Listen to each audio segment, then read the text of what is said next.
ছোট বৌমা পরে খাবে। আমার বউ পরে নাস্তা করবে মানে? মা এসব তুমি কি বলছো? এই বাড়িতে আমার স্বামী একমাত্র ইনকাম করে, আর এতগুলো মানুষ তোমরা বসে বসে খাও। একটা সংসার কিভাবে চলে তোমরা জানো? কত টাকা খরচ হয় প্রত্যেক মাসে তুমি জানো? ভাবি তুমি কি আমাদেরকে খাবার খোটা দিচ্ছ? তুই যদি সেটা বুঝতি তাহলে এতদিন একটা চাকরি ম্যানেজ করে আমার সাথে এই সংসারে হাল। ভাইয়া আমি তো চাকরি খুঁজছি, আমার কপালে তো কোনো চাকরি জুটছে না।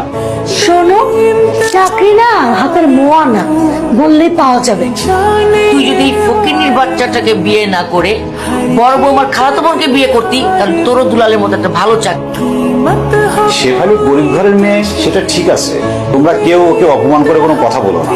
তুই একটা গরিব মিসকিন ফকিন্নি মেয়েকে বিয়ে করছিস, মা তো সেটাই বলছি। এখানে অপমান করার কি আছে? আজ থেকে এই বাড়ির সমস্ত কাজ তোমার বউ করবে। আমার বউ এবারে সব কাজ করবে? তোর ভাবে ঠিকই বলছে, সে হচ্ছে বড় লোকের মেয়ে, সে কেন কাজ করবে? তুই যতদিন না পর্যন্ত দুলালের মতো একটি ভালো চাকরির ব্যবস্থা করতে পারবি, ততদিন পর্যন্ত তোর বউ এই বাড়ির সব কাজ করবে। ঠিক আছে মা, এই বাড়ির যত কাজকর্ম আছে আমি সব একাই করব, আমার কোনো অসুবিধা হবে না। এখন হচ্ছিস কেন? আমি তো বেকার, যেহেতু সংসারে কোনো ইনকামের সাহায্য করতে পারি না, আমার নাস্তা করার অধিকার একসাথে নাই, আমি পরেই নাস্তা করবো। এই ফকিনীর মেয়ে, নম্বর মতো দাঁড়িয়ে আছো কেন? বড় বৌমা কি বলেছে? হ্যাঁ, বড় বৌমা বলেছে দুটা ডিম পোস্ট করে আনতে, যাও নিয়ে এসো। ঘরে কি আর কোনো কাজ নেই? এই যে ফকিনীর মেয়ে, এই একটা কাজে সারাদিন লাগাই দিলে আর কি কোনো কাজ নেই? মা, এই বাসার কাজকর্ম তো সব আমি একাই করি। হ্যাঁ, তুমিই তো করবা। কে করবে আর? আমি করবো নাকি আমার বড় লোক বৌমা করবে? আমি তো সেটা বলিনি মা। আমার ভোলা ভালা ছেলেটাকে পটায় টটায় বিয়ে করছো কি মনে করে? মনে করছো সারা জীবনে বাড়িতে পায়ের উপর পা তুলে রাজধানীর মতো বসে বসে খাবা? সে আশা তো পূরণ হবে না। মা, এটা আমার শ্বশুর বাড়ি, আমার স্বামীর ঘর, আর এই সংসারে প্রত্যেকটা জিনিস গুছিয়ে রাখা আমারই দায়িত্ব। বাহ বাহ বাহ বাহ।